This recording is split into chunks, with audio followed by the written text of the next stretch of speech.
হচ্ছে আজকে আমাদের 3টা প্রোগ্রাম চলছে একই দিনে। একটা হচ্ছে স্যার এ এফ রহমান হল এবং কবি জসিমউদ্দিন হলে বুট ক্যাম্প চলেছে, first set boot camp. Rokeya হলে চলছে আজকে সিরাত সন্ধ্যা, সিরাতের আলোচনা এবং কালচারাল অনুষ্ঠান।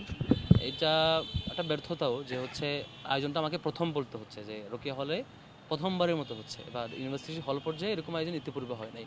এর আগে বিভিন্ন কবির আলোচনা, বিভিন্ন স্কলারদের আলোচনা, অন্যদের আলোচনা নিয়ে হয়, কবিদের জীবনী নিয়ে আলোচনা হয়, হ্যাঁ, সাহিত্যপ্রেমীদের নিয়ে আলোচনা হয়, বিভিন্ন রাজনীতিবিদদের জীবনী নিয়ে আলোচনা সেমিনার হয়েছে, অনেক ইতিহাস এই ঢাকা বিশ্ববিদ্যালয়ে অনেক কিছু হয়েছে। কিন্তু রসুল ইসলামের জীবনী নিয়ে আলোচনার প্রোগ্রাম হল পর্যায়ে এভাবে আয়োজন করা, সেই প্রোগ্রামগুলো ইতিপূর্বে হয় নাই। সেই দিক থেকে ডাকসুর জায়গা থেকে যেহেতু শিক্ষার্থীদের এই চাহিদাটা ছিল এই ধরনের আয়োজনগুলো করা।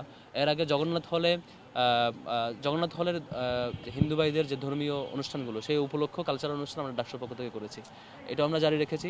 অর্থাৎ কোনো ক্যাটাগরির প্রোগ্রামই যাতে এখানে বঞ্চিত না হয়, কোনো ক্যাটাগরি যাতে এখানে মার্জিনালাইজ না থাকে, সেই চেষ্টাটা আমরা করছি। আজকে রোকেয়া হলে সিরাতের প্রোগ্রাম হচ্ছে, এই প্রোগ্রামটা আশা করি শিক্ষার্থীরা বেশ ভালোভাবে নিয়েছে। আমরা সামনেও নানা কালচারাল এবং ইন্টেলেকচুয়াল আয়োজন, সাহিত্য কেন্দ্রিক আয়োজন এবং অন্যান্য পলিটিক্যাল আয়োজন, সব কেন্দ্রিক আয়োজনে আমরা অব্যাহত রাখছি।